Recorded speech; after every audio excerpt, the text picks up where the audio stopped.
Hello everyone and welcome to the very first long form video of our channel, and if you're new here, welcome to the channel.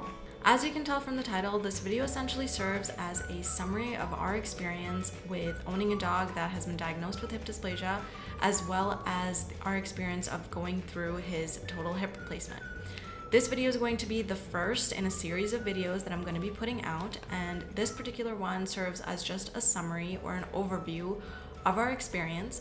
And I'm going to be covering a few main topics in this video, and then I'm going to be putting out other videos that are going to be focused more on each of those topics and are going to cover everything related to those topics in greater detail. The topics that I will be covering include, first and foremost, the early signs and symptoms of hip dysplasia that we noticed in Prince. The second topic is going to cover Prince's diagnosis and how we ended up getting a diagnosis for him for hip dysplasia. The third topic is going to cover all of the research that we did on our own on all the options that we had to help Prince with his recovery for hip dysplasia, as well as the costs associated with the procedures that we looked into. The fourth topic is going to be all about Prince's surgery preparation, as well as the day of the surgery and how that went. The fifth topic covers everything about Prince's recovery. And the sixth and last topic, or our bonus topic, is going to cover everything regarding a puppy contract if you are purchasing a puppy from a breeder, and things to look out for in that contract to make sure that the contract is something you and your family and your puppy are comfortable with. If you are not familiar with our channel or our shorts, we have a 4.5-year-old Australian Shepherd Border Collie mix named Prince. Prince was unfortunately diagnosed with hip dysplasia just around his first birthday, and he had a total hip replacement the following year in his right hip to remedy that dysplasia. My goal with this series is to ensure that anyone else who is going through the same experience with their dog has a resource that they can refer to that can help answer any questions that may arise as you go through each step. I know that when my boyfriend and I were going through this experience, we really wished we had information from someone who had gone through this process so that we weren't going through everything completely blind. And that's essentially my goal with this video and the rest of the series. So the first topic that I'm going to discuss pertains to the early signs of hip dysplasia that we noticed in Prince. So the three symptoms of hip dysplasia that we noticed in Prince were bunny hopping, limping, and behavioral changes. The earliest sign of hip dysplasia that we noticed in Prince was bunny hopping. For those of you who don't know, when dogs do the hip dysplasia bunny hop, they essentially hop on their back legs, and their back legs operate as if they're one unit rather than two separate legs. This early sign does not necessarily mean that your dog has hip dysplasia, and in a dog you should really be seeing additional signs and symptoms before you consider talking to a vet or even consider the diagnosis of hip dysplasia. This brings us to our second symptom, which is limping. We noticed that Prince would start limping anytime he did strenuous exercise. For example, if we were off leash in a large area and Prince had the space to run freely and as fast as he could, we would notice that once we were home and he would be at home for a few hours, he would develop a limp in his back right leg. When we first noticed this, we thought it could be an injury to his paw or a muscle catch or a muscle pull, so we decided to just give Prince a break from all of that strenuous exercise and just focus on regular walks twice a day, basically minimum exercise for him, so that he can recover from whatever injury he may have gotten. So we did that, and we gave him a couple of weeks to recover. And then he was completely fine. We noticed he wasn't limping and he was doing really, really well, even if he was jogging a little bit or we were playing fetch in the backyard where he wasn't running at full speed. And then when we gave him those 2 weeks to recover and we went back to the park and in a large off-leash area where he could run freely, we noticed that the limp immediately came back. The last sign that we saw in Prince that indicated that he had hip dysplasia was his behavioral change. We noticed that every time Prince was in pain and he was limping, he would isolate himself in a dark corner and he would want to be away from everyone. And this was very atypical for him. And as his condition progressed, he would not only isolate himself, he would refuse to let anybody pet him near his hips. He would do a little low warning growl anytime I pet him near his backside. There are two ways to get a diagnosis for hip dysplasia. The first is a physical exam that the vet can perform on your dog, but if you want a definitive diagnosis, an x-ray is the best way to go. In our case, our vet did both. When we had noticed Prince limping early on, we had taken Prince to the vet immediately, and the vet had done a physical exam, and she didn't notice anything abnormal with the physical exam. At that point, Prince had no pain when extending his hips, and she was able to get his back legs fully extended without him flinching or showing any signs of pain. And as Prince's condition got worse, our vet suggested that we get an x-ray to really see what was going on and proceed from there. We booked the appointment for the x-ray, and the cost for the x-ray came out to be about $479.62, and this is in Canadian dollars. And this cost included the sedation for Prince, the x-rays, as well as the consultation fee for the vet. Once the x-rays came back, Prince received his diagnosis of hip dysplasia. Obviously, as a dog parent, it was heartbreaking to hear, and I wouldn't wish that anyone would have to go through this. We were definitely disheartened to hear it for him, and mostly because he was just a year old, so we just really felt awful. For reference, here is an x-ray of a dog that has normal hips, and here is Prince's x-ray. You'll notice that just around here, this bone does not quite wrap around this bone as much, which means that the joint is not secure, and that is essentially what it means when a dog has hip dysplasia. Their hip bones are just not as securely fastened, which means that can cause the bones to rub against each other, and the joint is a lot looser, which is what causes the pain of hip dysplasia. This brings us to our next topic, which refers to all the research we did to figure out our next steps to help Prince manage his hip dysplasia. As we did our research, we realized that our options were really either pain management or one of 3 surgical procedures. The surgical treatments available were a femoral head ostectomy, a pelvic osteotomy, and a total hip replacement, which is what we decided to go for. With regards to pain management, we didn't want to pursue this, as this would mean that Prince would not be able to do the activities that he needs to continue his current lifestyle. In Prince's case, he's a very high energy dog, which means that sedentary activities didn't enrich him in the way that physical activities did. So running, playing fetch, doing all of those types of activities, hiking, going on walks was what enriched him, and he wasn't really interested in any sedentary activities. Even though we tried to get him into puzzle toys and things like that at home to keep him enriched, he just wasn't interested. So because of this, we knew that we had to consider options that would allow him to make as close to a full recovery as possible, which is why pain management was just not the best option for us. Of course, it is definitely an option if that is what you think is the best option for your dog. There's a lot of information there. We were also given a lot of advice from different people that decided that pain management was the best option for their dog. So I would definitely consider looking into it if it is something that you're interested in and if you think that your dog will really respond to that better. Moving on to the surgical procedures, femoral head ostectomy was the first procedure that I discussed, and it's a procedure that requires the head of the femur, which is this portion right here, to be cut off to make it fit better into the socket here. Now for Prince, this wasn't really a viable option because he's a medium to large size dog, and this procedure is typically performed on smaller dogs. The reason being that whichever leg this procedure is performed on will always be shorter than the other legs.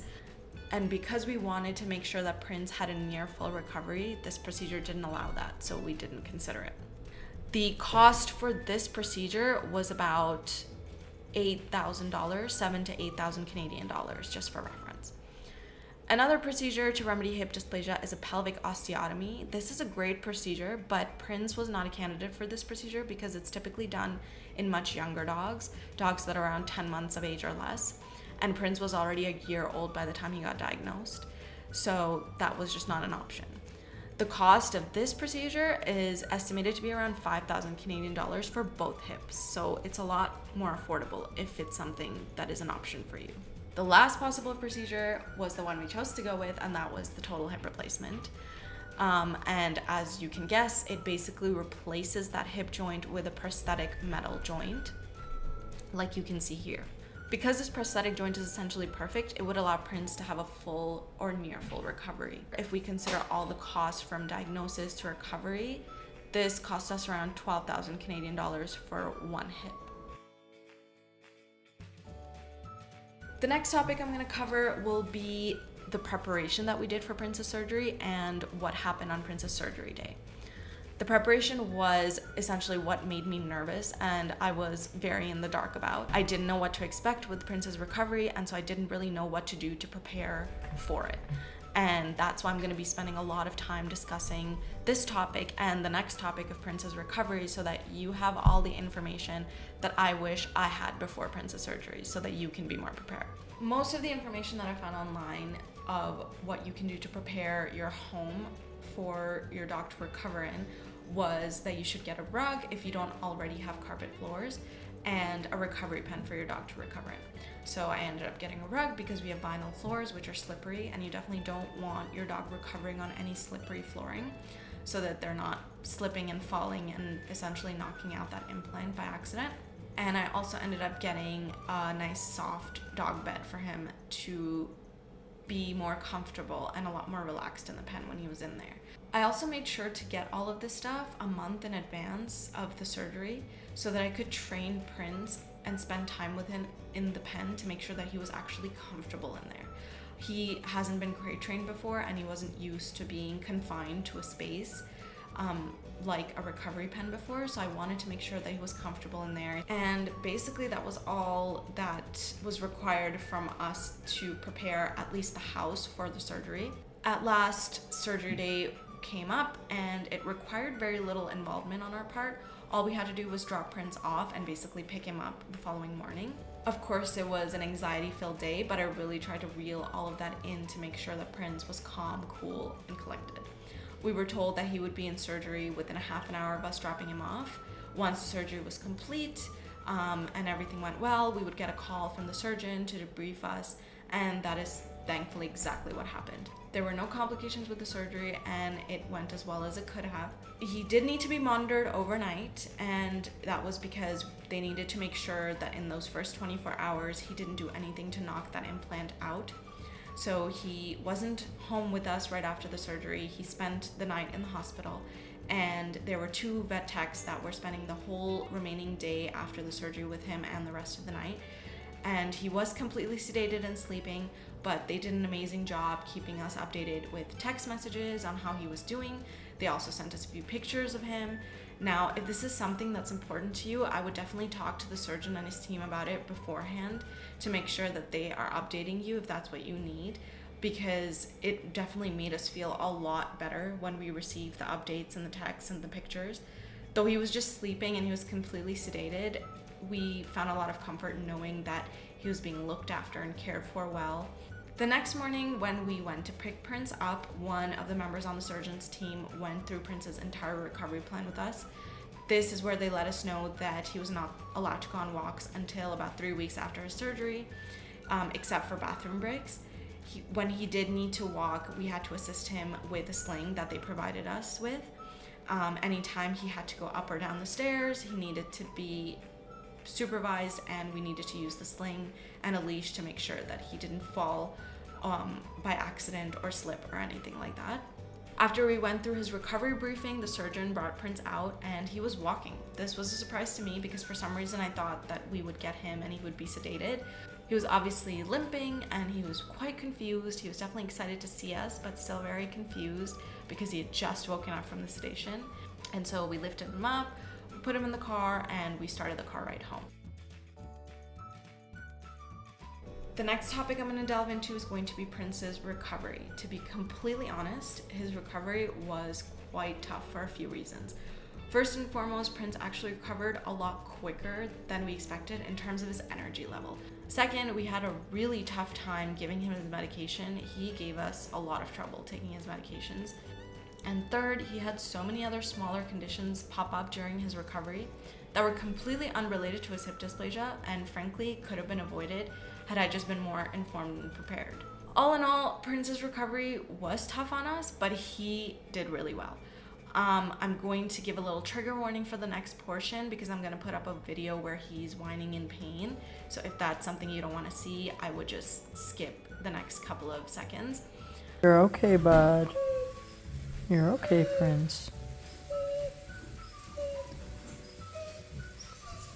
The first few days post-surgery were mostly about keeping Prince's anxiety and stress levels down, and so we needed to tackle anything that was stressing him out.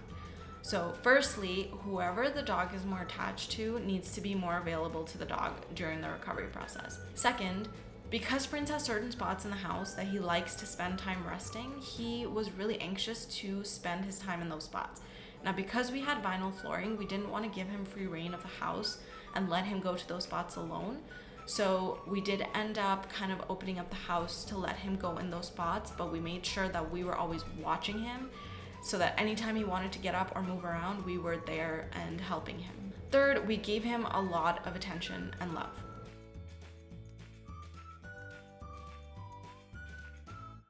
A bonus topic that I want to cover in this video as well is basically pertaining to the puppy contract. So if you are purchasing a dog from a breeder, you should definitely make sure that you have a puppy contract in place, and you want to make sure that whatever is in that contract is something that you and your family are comfortable with. So what I mean by this is you want to make sure that in the health section of that puppy contract, the breeder is basically guaranteeing that your dog is not going to have certain genetic abnormalities that are specific to that breed. If you have a breeder that is worth their salt, they're going to make sure that they have genetically tested their dogs for any genetic conditions that may be prevalent in that breed. And not just in that breed, just in general. Your dog should definitely be healthy and happy, and you should not have to worry about a genetic condition like hip dysplasia. So you want to make sure that in that section of the puppy contract, you are comfortable with what guarantees they offer on the health, what type of vet checks they have done on the puppy's parents, and you also want to be comfortable with the language surrounding what happens if your puppy is not healthy because the breeder didn't do their due diligence and the puppy ended up having a genetic condition like hip dysplasia. So you want to make sure that you are comfortable with whatever the breeder has outlined for that particular section. And that is everything I wanted to cover as a summary of our experience. I know I covered a lot regardless, but there is a lot more specific information that I want to cover for each of the topics that I had mentioned in the video. And I'm going to do just that in the remaining videos in the series. I'll be uploading each video once a week. So if you have any urgent questions for me, or if your dog is going through a surgery a lot sooner than that, please leave those questions in the comments and I will get back to you as soon as I can. Please be sure to subscribe and click the notification button so that you're informed when I upload the next video in the series. If you enjoyed this video or learned something from it, please give it a like, and I will catch you guys in the next video.